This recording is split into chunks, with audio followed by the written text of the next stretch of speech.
கரூரில் நடைபெற்ற மக்கள் சந்திப்பு நிகழ்ச்சியில் முதல்வரும் தமிழக வெற்றிக் கழகத் தலைவருமான விஜய் பொதுமக்கள் மத்தியில் உரையாற்றினார். என் நெஞ்சில் குடியிருக்கும் கரூர் சொந்தங்கள், உங்கள் அனைவருக்கும் என்னுடைய வணக்கம். ஒரு மனுஷன் லைஃப்பில் எவ்வளோ பெரிய ஒரு உயரத்துக்கு போனாலும் மனசளவில் சில வலிகள், காயங்கள், அதை மறக்க முடியாது இல்லையா? எல்லார் லைஃப்லேயும் அப்படி தான், நமக்கும் அப்படி தான். நிறையா வலிகள், காயங்கள் எல்லாத்தையும் தாண்டி தான் வந்திருக்கிறோம். ஆனால் எல்லாத்தையும் விட ரொம்ப ஜாஸ்தியான அந்த வலியும் அந்த காயமும் எனக்கு அந்த கரூர் சம்பவம் தான். மக்களை சந்திக்கணும், மக்கள் பிரச்சனைகளை எடுத்து பேசணும். அதுக்காக தான் அந்த மக்கள் சந்திப்பு பயணத்தை தொடங்கி திருச்சி, அரியலூர், நாகப்பட்டினம், திருவாரூர், நாமக்கல், கரூர் அப்படின்னு சொல்லிட்டு போயிட்டுருந்தோம். அரியலூரில் அந்த மீட்டிங் முடிச்சுட்டு பெரம்பலூர் போகிறதுக்கு முன்னாடி அந்த பெரம்பலூர் போலீஸ் எங்களை அலர்ட் பண்ணாங்க. சரிங்க, கூட்டம் கொஞ்சம் ஜாஸ்தியாக இருக்குது, லேட் ஆகிடுச்சு, வராதிங்க அப்படின்ட்டு. So we had no choice. Police சொன்னால் நம்ம அதை ஒபே பண்ணி தானே ஆகணும். அதே நேரத்தில் பெரம்பலூர் மக்களோட அந்த சேஃப்டியும் மைண்டில் எடுத்துக்கிட்டு ஒரு மன வலியோடவே திரும்ப போயிட்டோம். அதுக்கப்புறம் பெரம்பலூர் தொகுதி மக்களுக்கு மன்னிப்பும் கேட்டோம். அதே மாதிரி நாமக்கல் அந்த மீட்டிங் முடிச்சுட்டு கரூர் வரும்போது அந்த கரூர் போலீஸ் எங்களை அலர்ட் பண்ணியிருக்கலாம்ல. இல்லை சார், இங்கே எதிர்பார்த்ததை விட கொஞ்சம் கூட்டம் அதிகமாக இருக்குது, கண்ட்ரோல் பண்ண முடியல, வராதிங்க. அண்ட் போலீஸ் நினச்சா அவங்க அந்த மீட்டிங்கே கேன்சல் பண்ணலாம். ஏதோ தப்பாக இருக்குது, ஏதோ தப்பாக தோணுது அப்படின்னு நினச்சிட்டாலே they have all the rights to cancel the meeting. எங்ககிட்ட கேட்கணும்லாம் ஒன்றும் அவசியமே கிடையாது. ஆனால் அதையெல்லாம் எதுவுமே செய்யாமல் அந்த ஹைவேலிருந்து அந்த ஸ்பாட்டுக்கு போலீஸே எங்களை உள்ளே கூட்டிகிட்டு வந்து விட்டு அந்த நாடகம்லாம் இருக்குது பாருங்க. நம்பிட்டேங்க, முழுசாக நம்பிட்டேன். அன்றைக்கி இருந்த அந்த கரூர் போலீஸ் பேசும்போது தேங்க்ஸ்லாம் சொன்னேன் அவங்களுக்கு. எனக்கு தெரியாது இப்படி ஒரு நாடகம் நடக்கும். இதுக்கெல்லாம் யார் காரணம்? இதெல்லாம் யார் சொல்லி செஞ்சது? இப்படி பண்ணுங்க, அப்படி பண்ணுங்க, சப்போஸ் அப்படி நடந்தா இப்படி பண்ணுங்க, சப்போஸ் இப்படி நடந்தா இந்த மாதிரி இன்ஸ்ட்ரக்ஷன்ஸ்லாம் கொடுத்து அந்த ப்ரெஷர் போடுறது யார்? அந்த சம்பவத்தில் நம்ம யாரெல்லாம் இழந்திருக்கோம் தெரியுமா? ஒரு டிவியில் என் படமோ பாட்டோ வந்துச்சுன்னா, அம்மா விஜய் மாமா, அம்மா விஜய் மாமா அப்படின்னு சொல்லி அவங்க அம்மா கிட்ட சிரிச்சுக்கிட்டு அந்த டிவி ஸ்க்ரீனை போய் தொட்டு முத்தம் கொடுத்துக்கிட்டு என் அக்கா தங்கச்சிங்களோட தங்க பிள்ளைகளை இழந்திருக்கோம்யா. மழலை கூட சரியா வராதப்போ ஒரு பேப்பர் மேகசினில் என் ஃபோட்டோவை பார்த்தா அதை சிரிச்சுக்கிட்டு அந்த கள்ளங்கபடம் இல்லாத அந்த சிரிப்பு, அந்த கடவுள் மாதிரி இருக்கிற அந்த பச்சை பிள்ளைங்களை இழந்திருக்கோம்யா. என் அக்கா, தங்கச்சி, அண்ணன், தம்பி, குடும்ப உறவுகளை இழந்து அந்த வலியோட இருக்கிற என்ன நீங்கள் ஏளனமாக பேசுகிறீங்களா? என் மேலே பழியை தூக்கி போடுறீங்களா? இப்படி ஒரு சம்பவம் நடந்துருச்சு. இது ஏன், எதனால், அதுக்கான பின்னணி என்னன்ட்டு அந்த வலியோட வீட்டில் உட்கார்ந்துட்டு இருக்கிறேன். ஓடி ஒளிஞ்சிட்டான்னு வர சொல்கிறீங்களா? வாயின்னு முன்ன இருந்தால் என்ன வேணாலும் பேசுவீங்களா? மக்களே, நான் உங்களையே கேட்குறேன். அன்றைக்கி அத்தனை க்ரௌடு இருந்துச்சு, அந்த க்ரௌடுக்கு தகுந்த மாதிரி போலீஸ் பாதுகாப்பு கொடுத்தாங்களா? இந்த இடத்தை எடுத்துக்க சொல்லி நாங்கள் தான் சொன்னோம்னு ஒரு போலீஸ் ஆஃபீஸர் பேட்டி கொடுக்குறாரு. அதுக்கு என்ன அர்த்தம்? இவ்வளோ வலி, இவ்வளோ காயங்கள் கொடுத்துட்டு பழியை தூக்கி நம்ம மேலே போட்டுட்டு அதில் ஒரு அரசியல் ஆதாயம் தேடுறீங்களேயா? இதில் வாய் கூசாமல் சட்டசபையில் ஸ்டாலின் சார் நம்ம மேலே திருப்பி விட்டு அங்கே ஒரு அரசியல் செய்கிறாரு. அதுக்கு என்ன அர்த்தம்? நமக்காக வந்திருக்கிற மக்களை காக்க வைக்கிறதுக்கு நான் ஒன்றும் ஆதாயம் தேடுற அரசியல்வாதியெல்லாம் கிடையாது. மக்களுக்காக அரசியலுக்கு வந்தவன் இந்த விஜய். எனக்காக எல்லாமும் கொடுத்த என் மக்களுக்காக எல்லாத்தையும் விட்டுட்டு மக்களுக்காக மட்டுமே அரசியலுக்கு வந்தவன் இந்த விஜய். அவங்களுக்காக நன்றி கடன் செலுத்துறதுக்காக மட்டுமே அரசியலுக்கு வந்தவன் இந்த விஜய். உங்களுக்கு தான் இந்த விஜயை பத்தி நல்லா தெரியுமே. ஆனா நம்ம எல்லாருக்குமே இத்தனை வலிகள் காயங்கள் கொடுத்தவங்களுக்கு இந்த 2026 தேர்தலில் தக்க பதிலடி கொடுத்துட்டீங்க. ஆனா அது மட்டுமே பத்தாது மக்களே, அது மட்டுமே பத்தாது. காலகாலத்துக்கும் எழுந்திருக்கவே முடியாத அளவுக்கு நிரந்தரமான ஒரு பதிலடியை நீங்க கொடுத்துக்கிட்டே இருக்கணும். இப்படிலாம் பண்ணா நான் மக்களை விட்டு ஓடிடுவேன் நினைப்பா? யார் என்ன ஓடினாலும் நான் மக்களை விட்டுலாம் ஓட மாட்டேன். அன்னைக்கும் சொன்னேன், இன்னைக்கும் சொல்றேன், நாளைக்கும் சொல்றேன், தில்லா சொல்லுவேன், கெத்தா சொல்லுவேன். பணமா ஜனமா அப்படின்னு கேட்டா என் ஜனம் தான்டா எனக்கு முக்கியம். மக்களே, உங்களை விட எனக்கு இந்த காசு பணம் முக்கியமா என்ன? இவ்வளோ குறைகள் நம்ம மேலே சொல்கிறாங்களே, இப்போ நான் சொன்ன மாதிரி அவங்களால ஓப்பனாக சொல்ல முடியுமா? அந்த தில்லு இருக்கா, திராணி இருக்கா? ஒரு கிடையாது. ஆனால் நம்ம மக்கள் அமைச்சு கொடுத்த நம்ம அரசை குறைகள் மட்டும் டிசைனா மாடலாக குறைகள் மட்டும் சொல்லுவாங்க. ஒவ்வொரு டிபார்ட்மெண்ட்லேயும் அந்த பார்ட்டி ஃபண்டு, அந்த கட்சி நிதின்ற பேரில் அடிக்கிற கொள்ளையெல்லாம் இந்த தீய சக்தியாக இருக்கட்டும், தீந்து போன சக்தியாக இருக்கட்டும், ரெண்டு பேரும் மாறி மாறி இதே தான் செஞ்சிட்டு இருக்கிறாங்க. இதில் ஒரு ஹைலைட் காமெடி என்னன்னா, சட்டசபையில் பேசும்போது பார்ட்டி ஃபண்டுன்னு தான் சொன்னேன். அது எந்த பார்ட்டி, என்ன ஃபண்டு, யாரு, என்ன பேரு, எதுவுமே சொல்ல. பார்ட்டி ஃபண்டுன்னு சொன்னவனை எடுத்தாங்க பாருங்க ஒரு ஓட்டம். எனக்கே ஃபர்ஸ்ட் புரியல, ஏன்பா ஓடுறாங்க? அப்படி என்ன நம்ம இப்போ சொல்லிவிட்டோம்?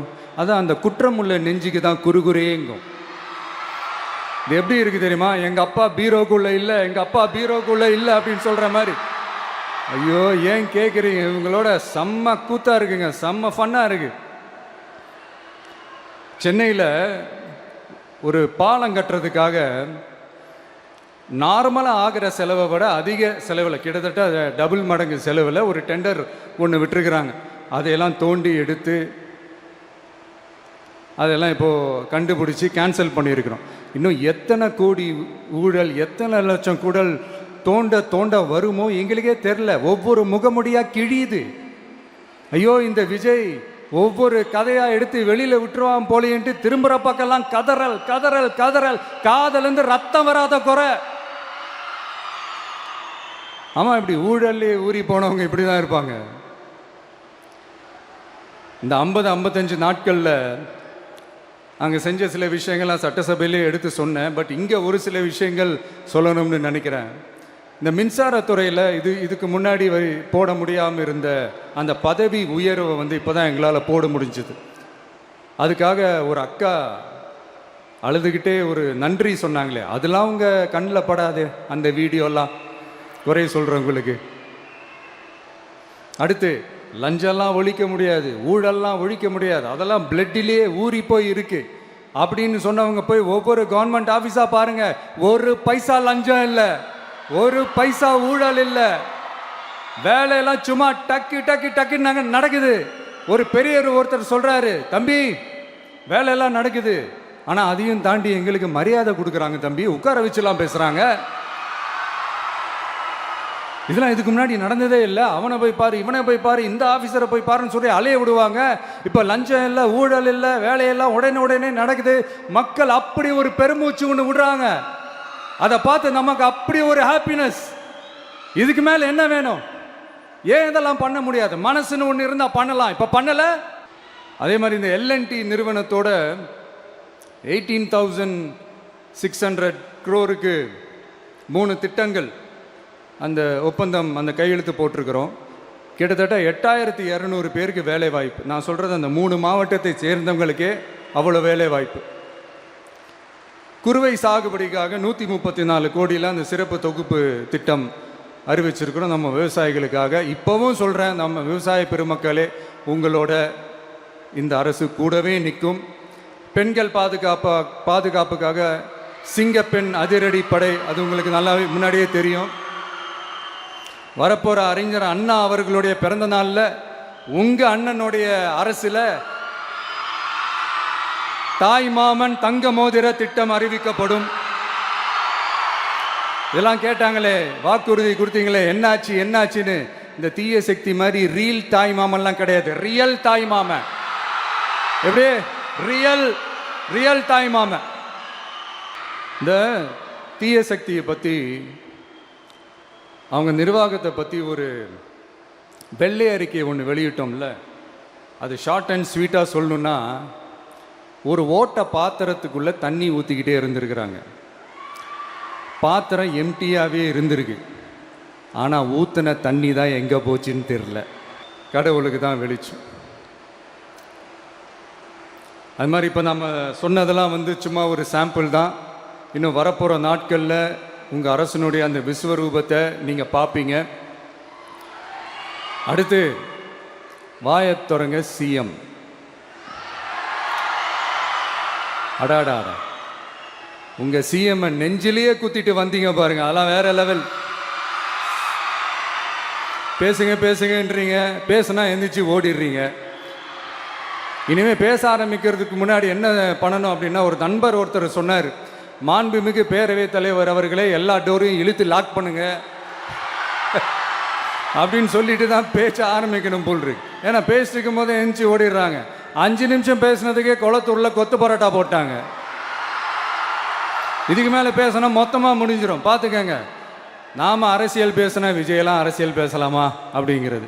சரிப்பா, நமக்கு எதுக்கு வம்பு, நம்ம பாட்டுக்கு நம்ம வேலையை பார்ப்போம், எதுக்கு அவங்கள பற்றி பேசிக்கிட்டு அப்படின்னு இருந்தால் விஜய்க்கு அரசியலே பேச தெரில அப்படிங்கிறது. இப்படியே மாறி மாறி மேகதாது அணையை பற்றி என்ன தெரியும், விஜய் அதை பற்றி பேசலை. இப்படி நம்ம அரசியலுக்கு வந்ததுலேருந்தே ஒரு கூட்டம் குறை மேலே குறையா சொல்லிக்கிட்டு, பாட்டுக்கு பாட்டு கச்சேரி எங்களுக்கும் பண்ண தெரியும், பண்ணலாமா? இந்த மேகதாது அணை சம்பந்தமான அந்த வழக்கில் தமிழ்நாட்டோட பெட்டிஷனை சுப்ரீம் கோர்ட் எப்போ ரிஜெக்ட் பண்ணுச்சு? அப்போ யார் ஆட்சியில் இருந்தா? ஏன் ஒழுங்காக வாதாடல? நீங்கள் ஒழுங்காக வாதாடி இருந்தீங்கன்னா அதை ரிஜெக்ட் பண்ணியிருக்க மாட்டாங்கல்ல. ஏன் ஸ்டாலின் சார் வேணும்னே விட்டுட்டாரா? ஏன் இப்படிலாம் கேள்வி கேட்கலாமா? இப்படிலாம் கேள்வி கேட்டால் தான் மேகதாது அணையை பற்றி பேசுனதா அர்த்தமா? ஏன் அந்த ஸ்டேட்டு சிஎம் பேசுகிறாரு, நீங்கள் ஏன் பேசலை அப்படின்னா, நம்ம ஸ்டேட்டோட உரிமையை எங்கே நிலைநிறுத்தணுமோ அதுக்காக வேலை பார்க்குறது மட்டும்தான் முக்கியம். சும்மா சவால் விட்டுக்கிட்டு சீண்டிப்பார், நான் யார் தெரியுமா, தொட்டுப்பார், இப்படிலாம் பேசிக்கிட்டு இருந்தால் வேலைக்கு ஆகாது. சும்மா பேசி பேசி பிரச்சனையை வளர்த்துக்கிட்டு யார் மேலேயாவது பழியை தூக்கி போட்டுட்டு அப்புறம் மக்களை அம்போன்னு தெருவில் விட்டுட்டு இப்படி தான் ஒரு அரசியல் பண்ணணும்னா அந்த அரசியல் நமக்கு தேவையும் இல்லை, அதை நம்ம செய்யவும் போகிறதில்ல. Talk less work more mode தான், அதுதான் நம்ம பாலிசியே. அதனால தான் சட்டசபையில் அந்த அரசினர் தீர்மானம்னு சொல்லி ஒன்று கொண்டு வந்தோம். அது எப்படி டு டேக் இட் ஃபார்வர்ட், எப்படி கொண்டு போகணுமோ அதை சரியாக செய்வோம். சென்ட்ரல் கவர்மெண்ட்லேருந்து அந்த டீலிமிட்டேஷனை திரும்ப கொண்டு வர போகிறதா ஒரு பேச்சு ஒன்று அடிபடுது. யார் என்ன டீலிமிட்டேஷன் கொண்டு வந்தாலும் தமிழ்நாடு அது ஒத்துக்காது. நமக்கான இடத்த யாரும் பறிக்கவும் முடியாது, அது பறிக்கவும் விட மாட்டோம். இப்படி நாம் இருக்கும்போது இந்த தீய சக்தி திமுக எங்கே போய் நிற்குது, யார் கதவை தட்டிக்கிட்டு நிற்குது, அது உங்களுக்கே நல்லா தெரியும். மக்களே, இந்த தீய சக்தியும் தீந்து போன சக்தியும் வேறலாம் இல்லை, கூட்டு களவாணிங்க. சொல்ல முடியுமா அவங்களால? எங்களுக்குள்ள ஒட்டும் இல்லை, உறவும் இல்லை, அறிவிக்க முடியுமா, நிரூபிக்க முடியுமா? இந்த வரப்போகிற இடைத்தேர்தலில் அதை நிரூபித்து காட்டுங்க, அப்புறமா பேசுங்க. மக்களை, என் மனசை விட்டு கரூர் எப்பவும் நீங்கவே நீங்காது. நமக்கு ஏற்பட்ட வேதனையான சம்பவத்தை, நமக்கு எதிராக நடந்த சதிய சூழ்ச்சிய இனி வர்ற ஜென்ரேஷனும் அவங்களுக்கு தெரியப்படுத்தணும்ல. அதுக்காகவே இனி ஒரு அரசியல் சதிய, அரசியல் சூழ்ச்சிய யாரும் யோசிக்கவே கூடாதுன்றதுக்காகவே கரூரில் ஒரு நினைவு சின்னத்தை நம்ம டிவிகே சார்பா அமைக்கப்படும் அப்படின்றத அறிவிக்கிறோம். அப்புறம் கரூர்லேருந்து ஒட்டுமொத்த தமிழ்நாட்டு மக்களுக்கும் சொல்கிறேன், உங்கள் டிவிக்கு அரசு உங்களுக்காகத்தான் உழைக்கும். அடிப்படை வசதிகளை முதல்ல நிறைவேற்றணும்.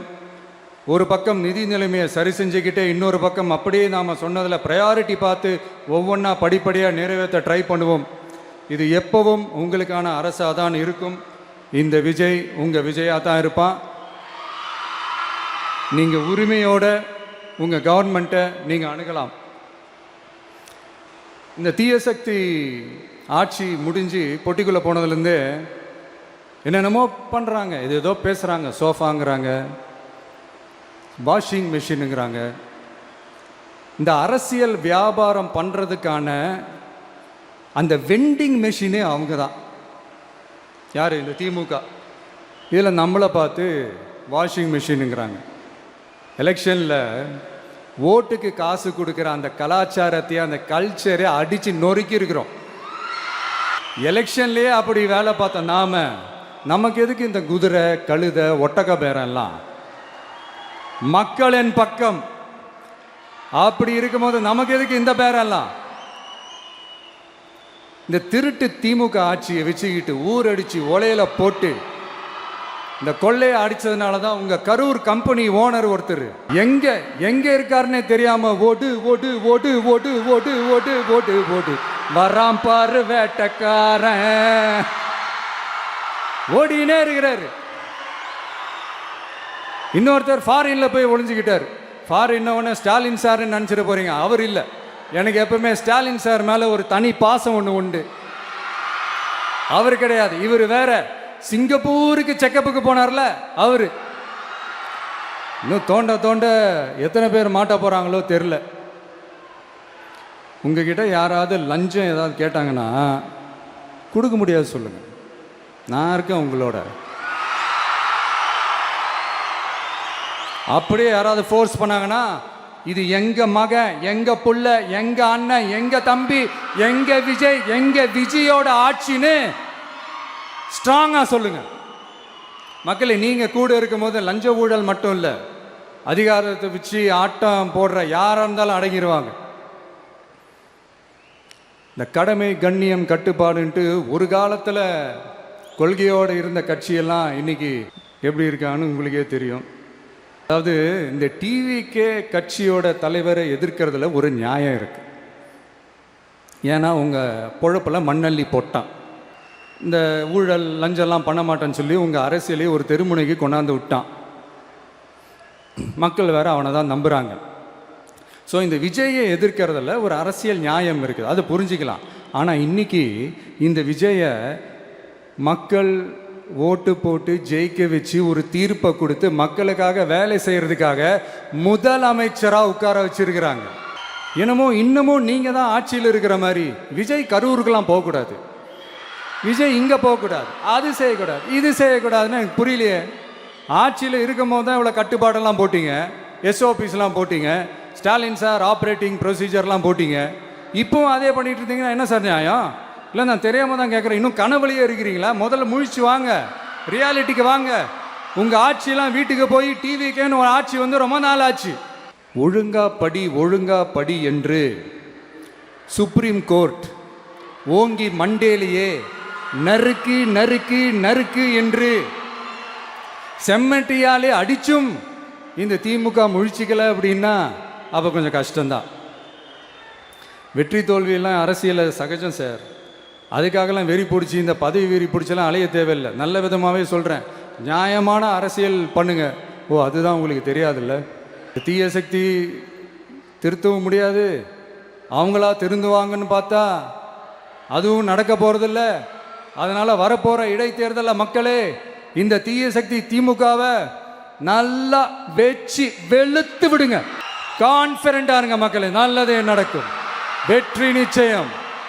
மீண்டும் சந்திக்கும் வரை நன்றி, வணக்கம்.